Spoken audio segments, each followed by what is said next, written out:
এই শহর আমার শহর নয়, এ বাড়িও আমার নয়। তবুও এখানে এই ১১৬ গুয়াবাগান লেনে ফিরতে হলো আবার ৪৮ বছর পর। প্রথম আসি ১৯৬১-তে। ৬১ মানে আমার তখন ১৩। উঠেছিলাম ১১৬ গুয়াবাগান লেনের দত্ত বাড়িতে। আমরা তখন থাকতাম শিলংয়ে, বুঝলে, আমি, মা আর বাবা।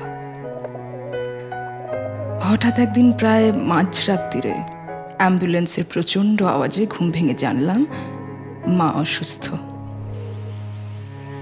দুদিন পর বাবার বন্ধু বড়ুয়া আঙ্কেলের সঙ্গে এলাম কলকাতায়। ছিলাম প্রায় ৪০ দিন, মা সুস্থ হয়ে বাড়ি ফিরে না আসা পর্যন্ত। ১১৬তেই রাঙা কাকিমাকে আমি দেখি, সেই প্রথম এবং শেষ। সেই প্রায় ৪২ দিন। কেন যে তাকে রাঙা কাকিমা ডাকতাম আমার এখন আর মনে নেই। হয়তো তেমনই শেখানো হয়েছিল, হয়তো বাবাই বলেছিলেন, নাকি অন্য কেউ। তারপর আরো একজন ছিল, কাদম্বিনী, কাদু। রাঙা কাকিমা ডাকতেন। সে ছিল কাকিমার ছায়া, কাকিমার কাজের লোক। কাকিমার দাসী হয়েই তার ১১৬ আসা। তারপর ক্রমে কাদুর ছায়া এক দণ্ডের জন্য না দেখতে পেলেই কাকিমার সে কত রকমের কত কি, সেসব আমি দেখেছিলাম। সেই রাঙা কাকিমা আর কাদম্বিনী আমার টান। এই শহর বা এই বাড়ি নয়।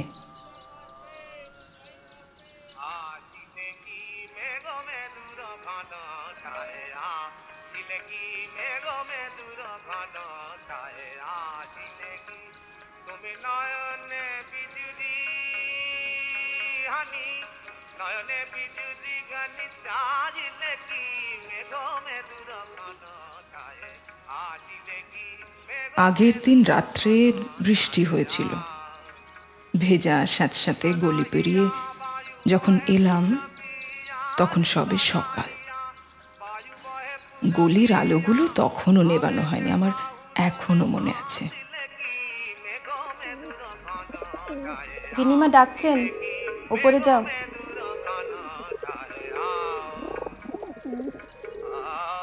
শিগগিরই যাও, এক্ষুনি।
ভেতরে এসো, এসো।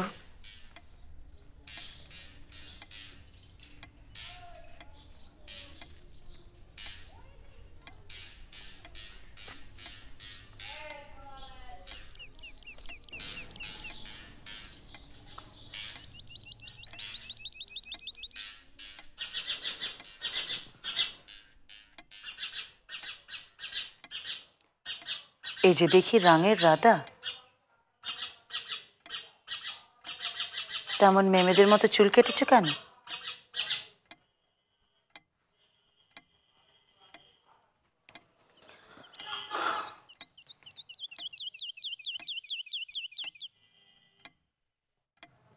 আমারও কোমর অব্দি চুল ছিল জানো, ঠাড়ে ঠোরে কিভাবে যে দেখতো মিনসেগুলো, কি বলবো।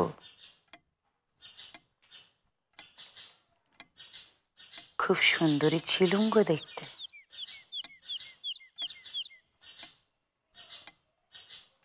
তো তোমার নাম কি? অরুন্ধতী। নামের কি বাহারি না হয়েছে আজকাল। নাও ধরো, খেয়ে নাও। এতটা পথ এসেছো, খিদে পাইনি বুঝি? খেয়ে নাও।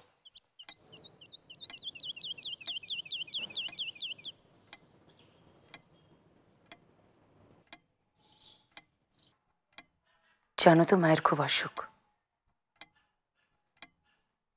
এ অসুখ সারে না সহজে। তোমার বাবা একলা নোক, চারিদিকে একলা সামলাতে পারবে কেন? তাই বললুম তোমাকে আমার কাছে দিয়ে যেতে। দুর্ভাবনার কিছু নেই গো, দুদিন পর বাড়ি ফিরে যাবে, বুঝেছো?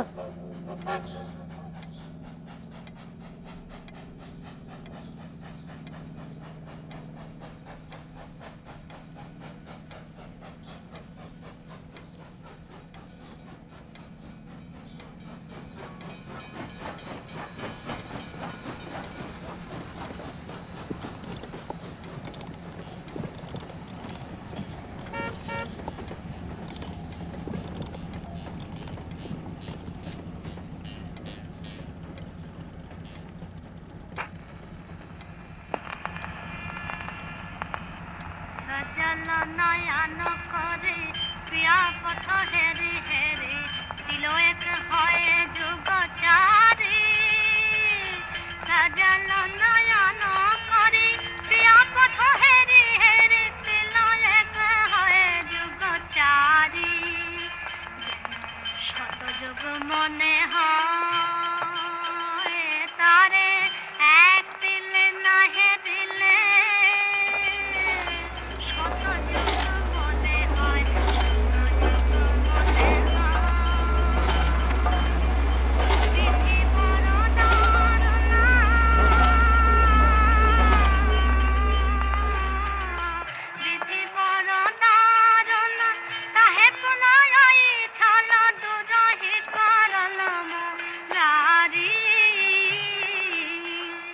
অনুরাধা, কি অনুরাধা, তুমি এরকম করে এখানে শুয়ে?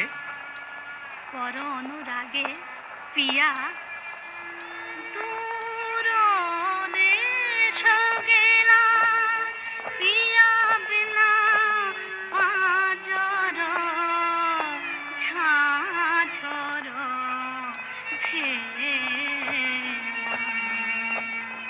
অনুরাধা, তোমার কণ্ঠের কৃষ্ণ গানে গ্রামের এই বনপথ চিরদিন আনন্দে ভরে উঠেছে। আজ তুমি পথের ধুলায়, কেন? কিসের দুঃখ? দুঃখ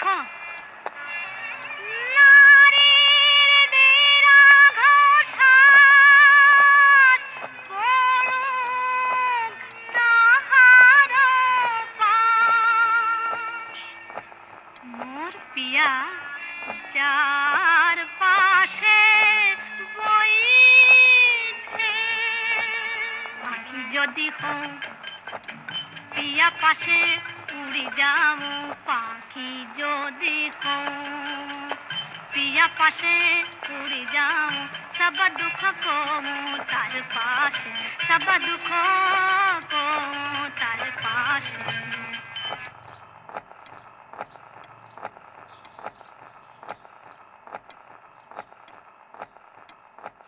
নিচে খই ওপরে দই, তুমি আমার জন্মের সই। বলো।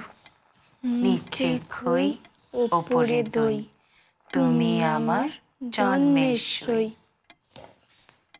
বুঝলে না তো শুক্তারা? এ হলো সেকেলের শয়লা অনুষ্ঠানে সই পাতানোর ছড়া। আজ থেকে তুমি আমার সই হলে।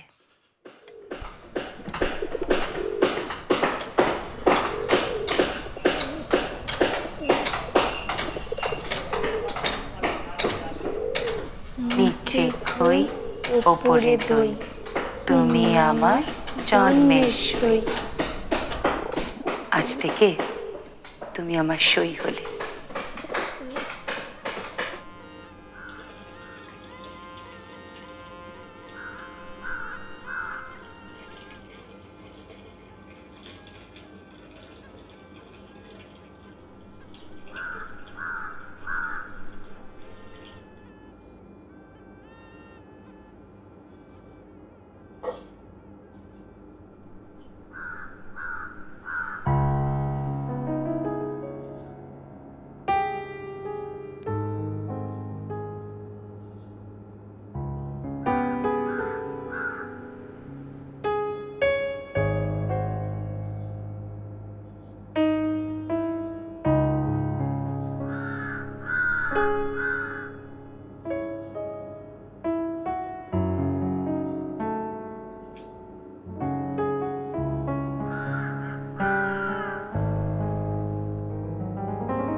কোন্নগরে গঙ্গার ধারে ছিল রাঙা কাকিমার বাড়ি।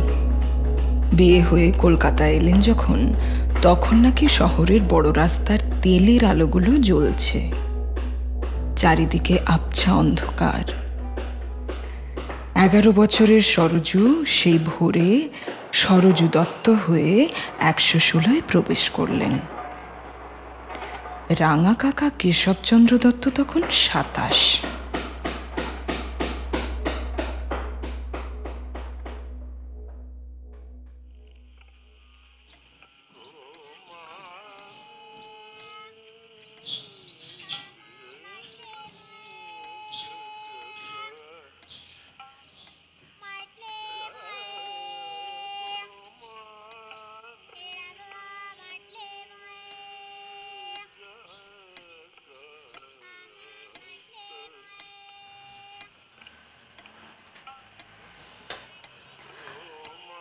ফিটনের পেছনে দুই দুই সহিস আঁকছে, পুইস পুইস।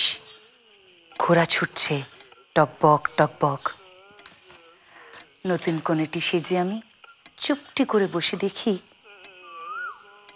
ফিটন কিরম পল্লীগ্রামের সুগন্ধ ছেড়ে কলকাতার পানে ছুটে চলেছে। বুকের ভেতরে কি ফুর্তি, কি আনন্দই না হচ্ছে। মনে মনে ভাবছি, কলকাতা, সেখানে বায়োস্কোপ হয়, গ্রামাফোনে গান বাজে,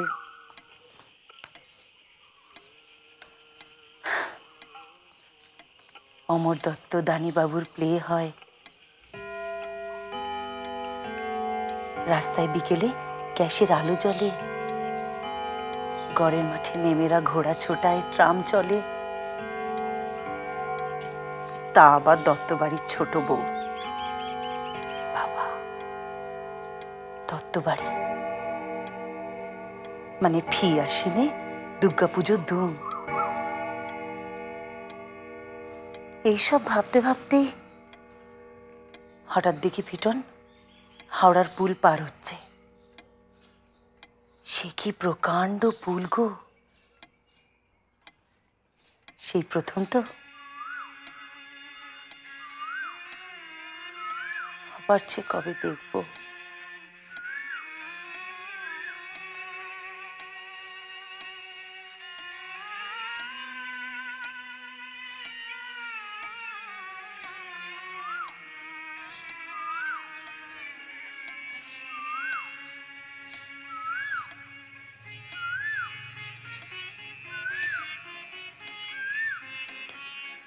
কি উপায় এখন আমার বলো দেখি হে শুকতারা? সবই তো ছিল, রূপ গুণ, ফরন্ত যৌবন, স্বামী, সংসার, সব। তবুও সুখ কখন যে খাঁচার পাখির মতো পালালো। উফ, কোমরের এইখানটা একটু টিপে দাও দেখি।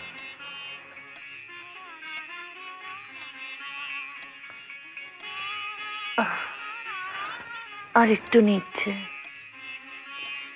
ও মা,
ওই রাঙা কাকা কেশবচন্দ্র দত্ত। দূর থেকেই দেখেছিলাম তাকে লুকিয়ে, সারা দিন দালানে নাচে গানে মগ্ন। কখনো উপরে কাকিমার ঘরে আসতে দেখিনি জানো। শুনেছিলাম বিয়ের পর হঠাৎ কোথায় যেন চলে যান, ফিরেছিলেন 3 বছর পর।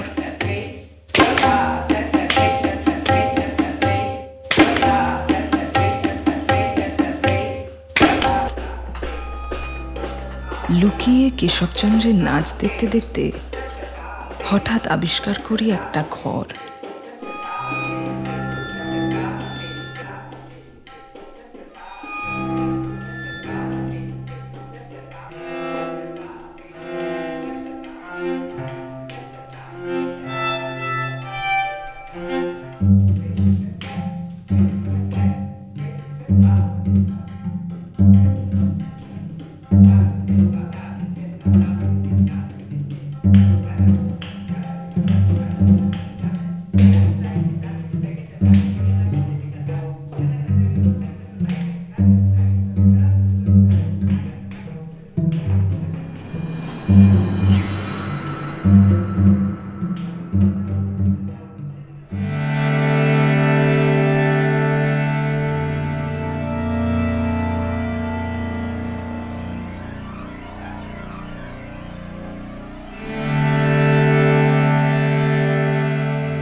অনেক পুরনো জঞ্জালের মধ্যে খুঁজে পাই কিছু ছেঁড়া বই। অদ্ভুত সব নাম, কুলকলঙ্কিনী বা কলিকাতার গুপ্ত কথা, সেনাপতির গুপ্ত রহস্য, পাশ করা মাগ, সচিত্র রতিশাস্ত্র। আমার মনে আছে লেখা ছিল প্রকাশ 1315।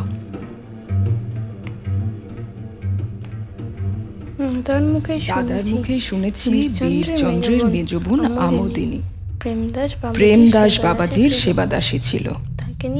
তাকে নিয়ে যে কত কাণ্ড হয়ে গেছে তা তুমি কিছুই জানো না। শেষে ব্যামো হয়েছে বলে হাওয়া খেতে কাশি পাঠিয়েছে। সেখানে কি হয়েছে জানি না, কিন্তু আমোদিনীর প্রেম সাহস বড় উচ্চ। সে দুবার প্রেমদাসকে দুখানা প্রেম পত্রিকা লিখে পাঠায়। প্রেম পত্রিকা। একদিন সে প্রেমদাসকে রায়কমলিনী বিধবা হইয়া বাপের বাড়ি বাস করিতেছিল। যদিও কমলিনীর বয়স রমণীবাবুর চেয়ে ঢের বেশি, তথাপি টুকটুকে ছেলেটি দেখে রমণীবাবু তার কুনজরে পড়েন এবং ক্রমে অঘটন ঘটিয়া উঠিল। শুনবে, আরো আছে। এর নাম কলিকাতার গুপ্ত কথা।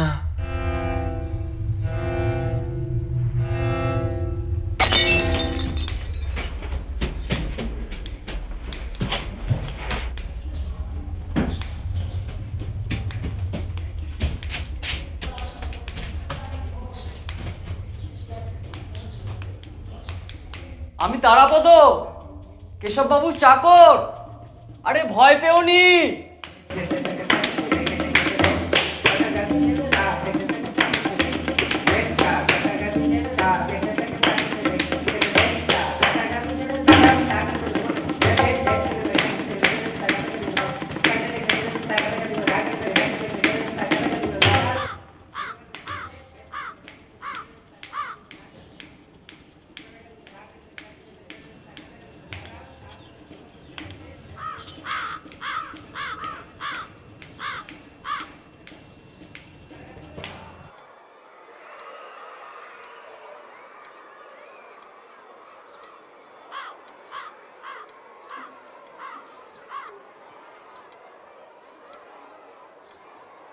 একশো ১৪ বড়ালদের কাণ্ড শুনেছ তো?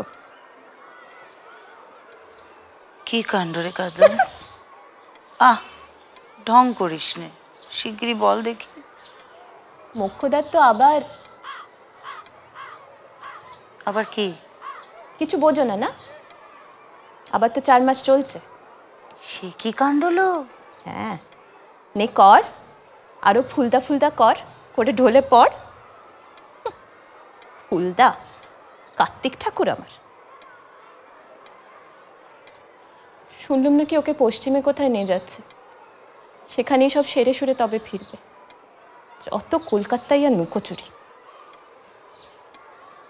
মোক্ষদাকে নাকি বাবুর পিসির বাড়ি 10 ঘরানা কোথায় রেখে আসবে।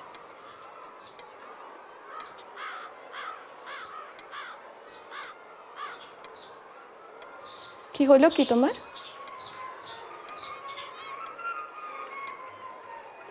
আমাকেও নিয়ে চল না রে কাদু। কোথায়? বড়াল বাড়ির ফুলবাবুর কাছে? পশ্চিমে।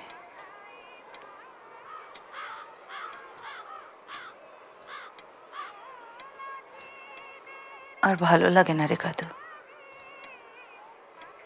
সে কবে পুল পার হয়ে এসেছি, এই যেন কয়েদ।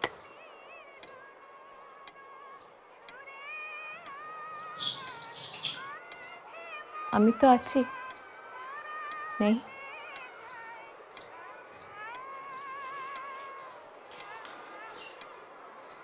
মন্দ দেখতে আমায়, তুই বল। গায়ের রং, চোখ, মুখ,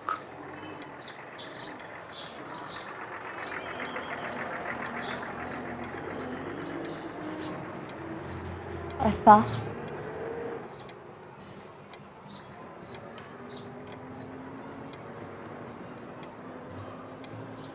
পায়ের পাতা,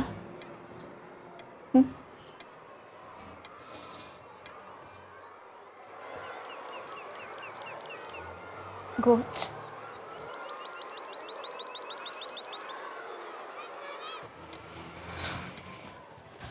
আর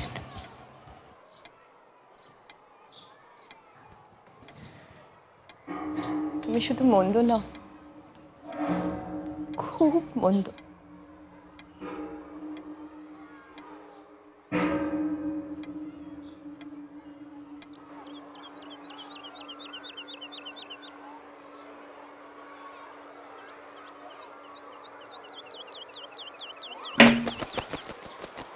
ভেতরে এসো শুক্তারা।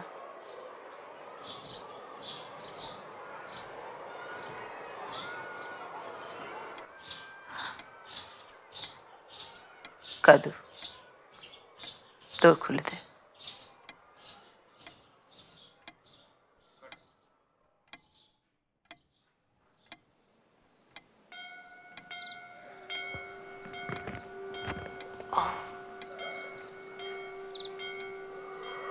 আর কেঁদো না বাপু, এবার উঠে পড়ো।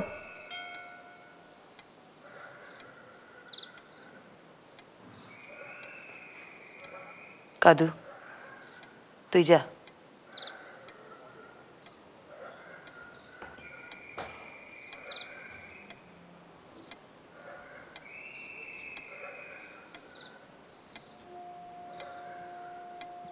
এসো, আমার কাছে এসো। না, আমার এখানে ভালো লাগছে না। কেন? আমি বাড়ি যাব।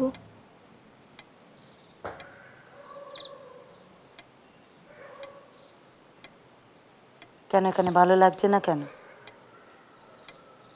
আমার এখানে ভয় লাগছে।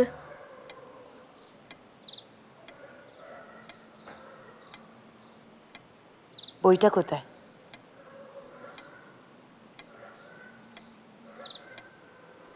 কি হলো?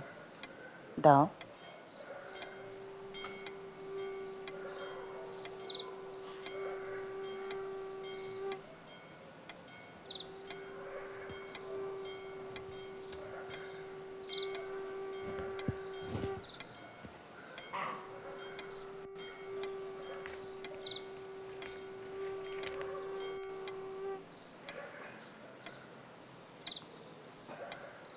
এই ভদ্রলোকটির নাম ঘনশ্যাম কাঞ্জিলাল। জাতির কথা জিজ্ঞাসা করায় তিনি দুই চক্ষু উপর দিকে করিয়া গম্ভীর স্বরে বলিয়াছিলেন, আমি পুরুষ জাতি ভিন্ন, আর কিছু জানি না। এই নিরাকার ঈশ্বরের রাজ্যে স্ত্রী ও পুরুষ ভিন্ন, অন্য কোনো জাতি নাই। উনি একজন ব্রাহ্ম সংস্কারক। তিনি প্রথমে আসিয়া আমাকে ভগ্নী বলিয়া সম্বোধন করিয়াছিলেন, কিন্তু নিতান্ত দুঃখের বিষয় আমি ভাই বলিয়া আদর করে তাকে ভাইফোঁটা দিতে পারিলাম না। কারণ অল্পদিন পরে তাহার সঙ্গে সম্পর্ক ফিরিয়া দাঁড়াইল। কার্তিক পূজার রাতেই পদ্মমাসির বাড়ি থেকে ঘনশ্যামবাবুর সঙ্গে পালিয়ে গেল কাদম্বিনী। আমি মনে মনে স্থির করিলাম যে যখন ভীষণ সমুদ্রে ডুব দিয়াছি তখন তাহার তলদেশ অবধি দেখিব। বেশ বুঝিলাম এক নরককুণ্ড হইতে আর একটাই আসিয়া পড়িয়াছি।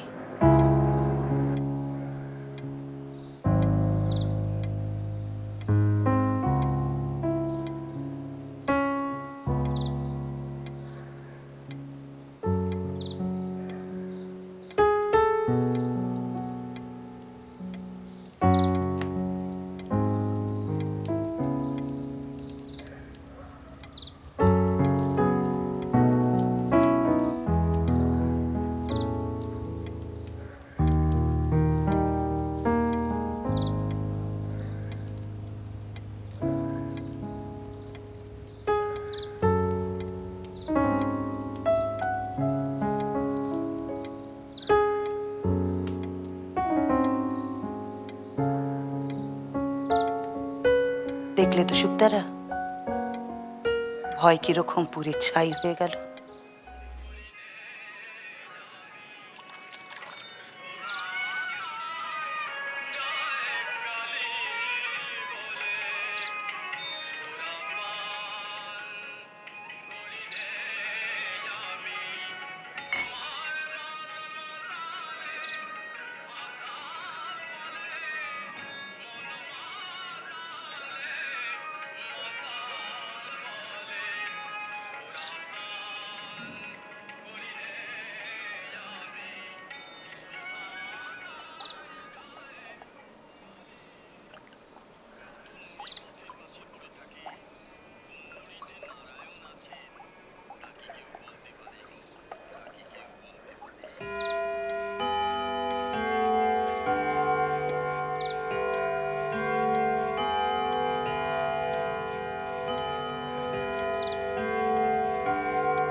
শান্ত আছে, ঘুমাইয়া পড়িয়াছে, বাতাসের মৃদু হস্ত পরশে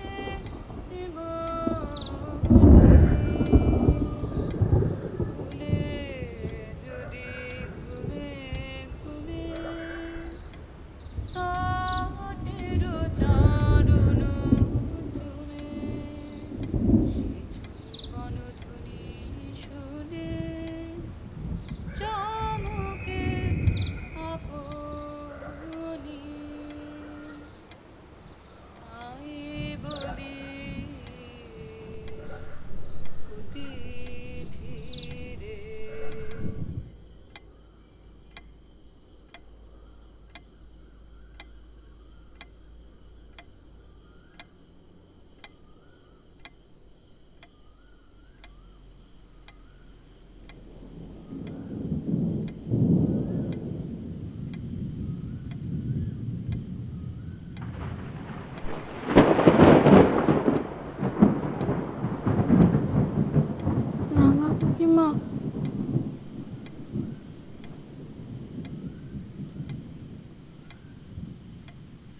কাকিমা?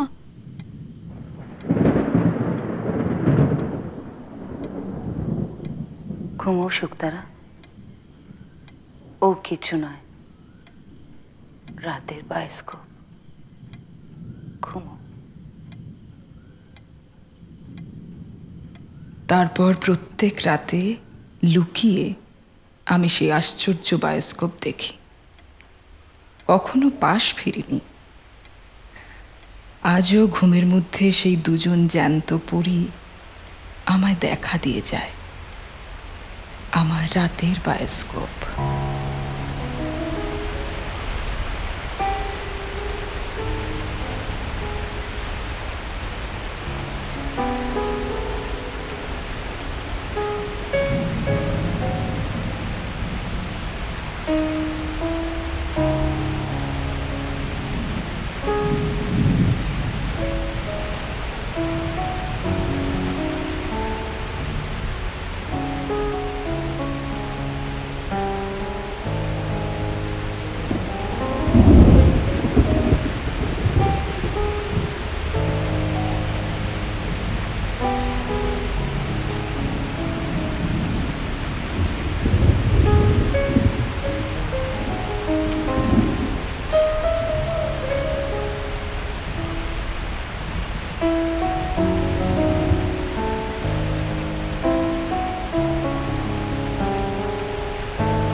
ওই দেখো, এখন দুপুর 2টো। তারাপদ দ্রুত পায়ে হেঁটে বাড়ির সদর দরজায় খিল দেবে, আর রাঙা কাকিমার দরজাও বন্ধ হয়ে যাবে। নিচে রাঙা কাকা তাঁর ঘরে বসে তানপুরায় গলা সাধবেন। তারাপদ, কিঙ্কর ঠাকুর, তিনু ঠাকুর, সরলার মা সবাই ছাদের ঘরে বসে তাস পিটবে। অষ্টমী মাদুরে ভেজা চুল শুকোতে শুকোতে দিবানিদ্রা দেবে। আর ওই যে আমি, সমস্ত ভয়, আতঙ্ক, জড়তা আমার মুছে গেছে। যেন মগ্ন হয়ে আবিষ্কার করছি সমুদ্রের তলার 1000 বছরের কোনো লুপ্ত সভ্যতা। তারাপদর ভাষায় কলিকাতার গুপ্ত কথা।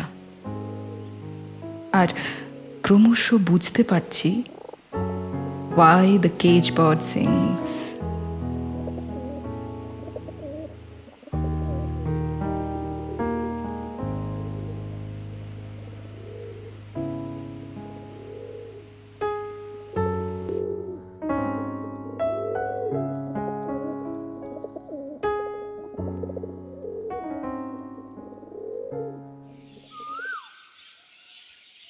রাঙা কাকিমা, দেখো কি পেয়েছি, দেখো।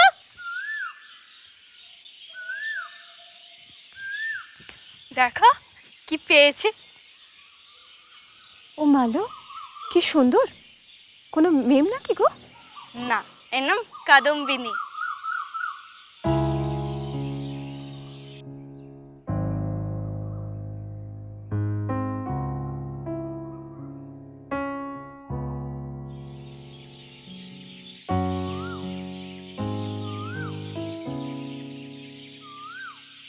মরব নালো বিনোদিনী, কৃষ্ণ যার সখা, এক মরণে দুজন মরব, মরব নালো একা।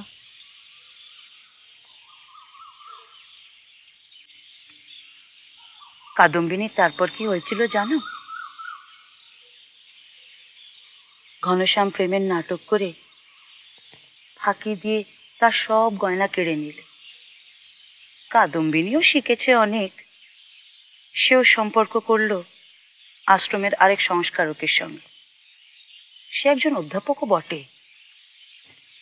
মাইনে 150। কাদম্বিনীকে এনে তুললে তার কলেজ স্ট্রিটের বাড়িতে। তারপর নানান ঘটনা। জুটলো আর এক নতুন প্রেমিক। সে আবার হেয়ার স্কুলে ফার্স্ট ইয়ারে উঠেছে। তা স্কুল ত্যাগ করে চাকরির উমেদারি করছে। সে ঢ্যামনাও একদিন কাদম্বিনীর সব টাকা চুরি করে চম্পট দিল। কাদম্বিনী নিচে, আরো নিচে, সিঁড়ি ভেঙে ভেঙে অন্ধকারে নামতে লাগলো। শেষে এক বাড়িউলির পরামর্শে শালকের প্রেমদাস বাবাজির আখড়ায়। কিন্তু ভাবে গদগদ বাবাজি রাত 11টার পর সেবাদাসীদের অন্য গৃহে পাঠিয়ে কাদম্বিনীকে চরণ সেবার জন্য আহ্বান করলেন। তখন আশ্রম থেকে চুপি চুপি পালিয়ে সোজা রাস্তা ধরে গঙ্গার ঘাটে। কি না জলে ডুবে মরবে। এ হলো কুলো কলঙ্কিনী বা কলিকাতার গুপ্ত কথা। বুঝেছ?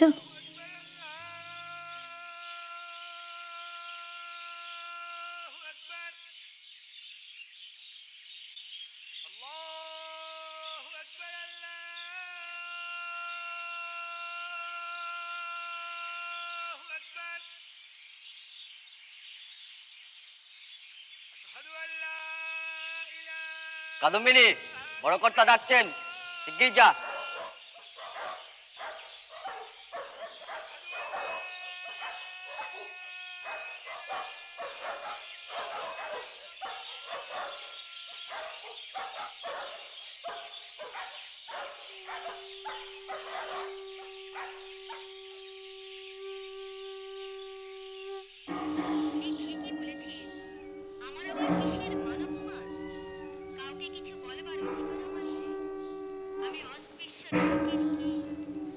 কাদম্বিনী, বস, কথা আছে।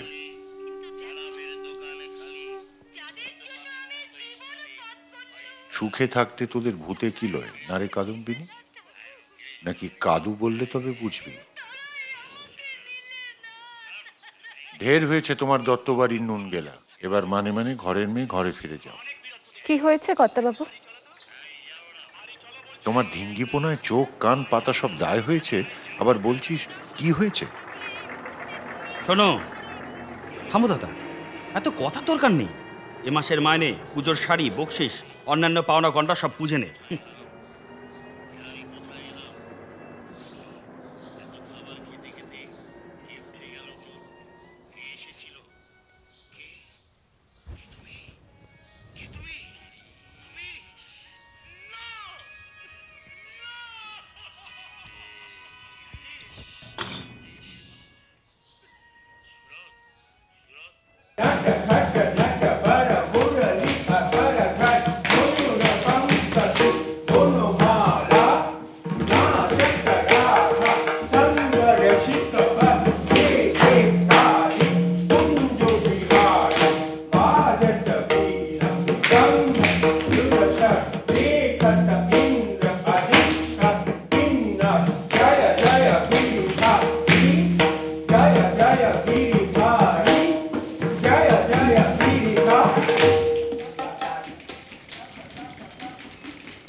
আমার কিন্তু ব্যাপার ভালো ঠেকছে না। সবাই অদ্ভুত ব্যবহার করছে, কেউ চায় না আমি থাকি। আমার ভালো ঠেকছে না। শুনছো শুনছো নি আমি কি বলছি?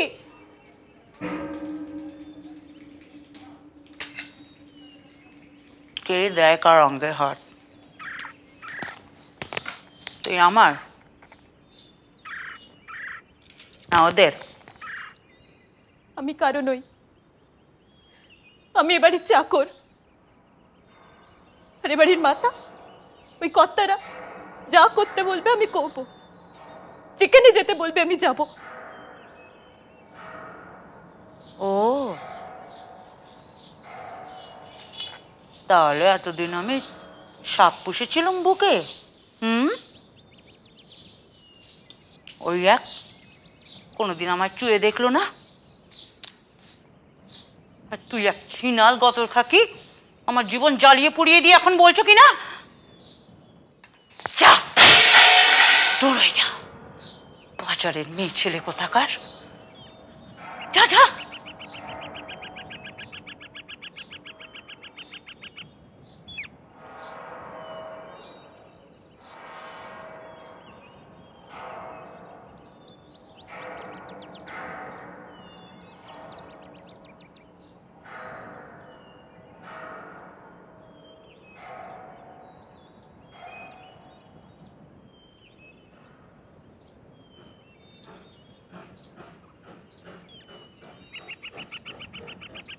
এবার বেলা ছিনে যোগ, এবার বেলা পুত্র শোক।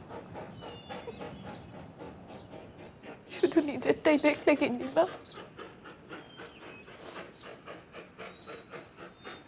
আমিও জাত খুঁয়ে বৈষ্ণব হতে চেয়েছিলাম। বলতে বসেছিলাম যে আমি চাকরা গাড়ির ঘোড়া।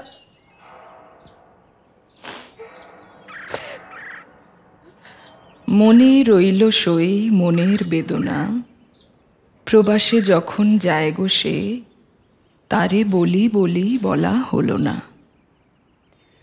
শরমে মরমের কথা কওয়া গেল না, যদি নারী হয়ে সাধিতাম তারে, নির্লজ্জ রমণী বলে হাসিত লোকে।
এ কার মুখ?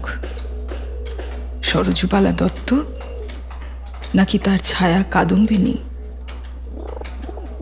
কোন নগরের সরজুর তারপর কি হয়েছিল শুনবে?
কি দেখছো শুক্তারা?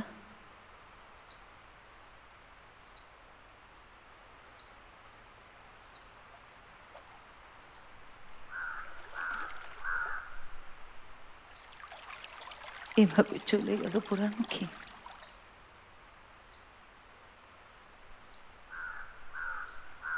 একবার যাওয়ার আগে বলেও গেল না।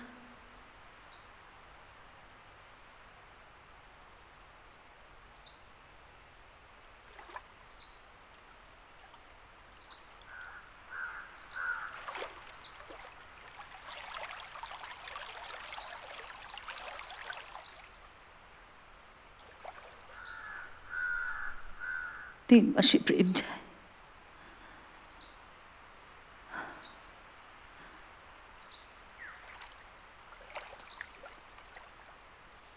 চিরদিনে বিচ্ছেদ যায় না।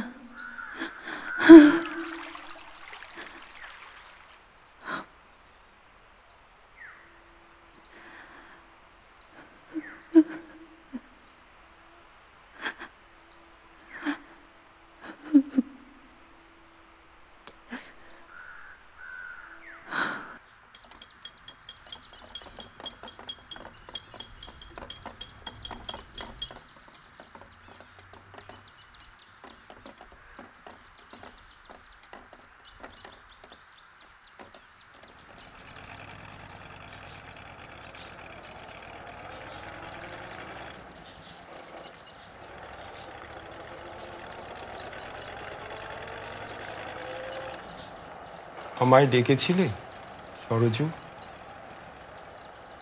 এসো।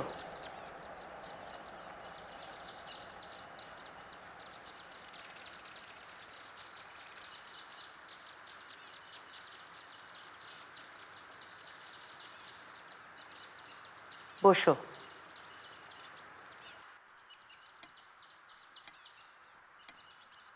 এভাবে অপমান করে তোমরা ওকে তাড়িয়ে দিলে?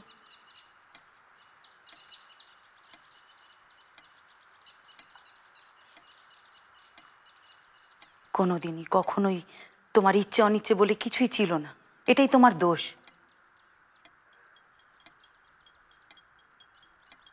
শোনো, অনেক হয়েছে, আমি আর পারছি না। এবার তোমরা আমায় ছুটি দাও।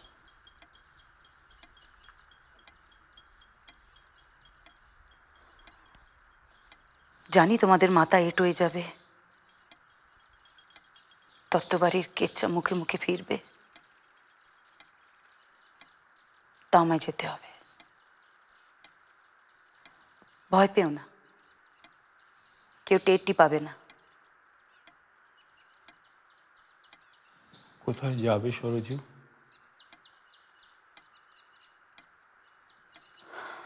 জানি না।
আমি জানতাম রাঙা কাকিমা সেই রাত্রে চুপি চুপি বাড়ি ছেড়ে চলে যাবেন।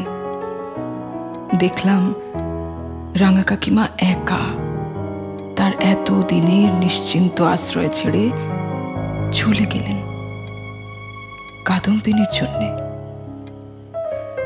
আর বুঝলাম তখনই, অনুভব করলাম তলপেটে একটা অচেনা ব্যথা। সেই প্রথম ভীষণ যন্ত্রণা আর ভয়ের মুহূর্তে বুঝতে পারি মাকে নয় রাঙা কাকিমাকে মনে পড়ছে।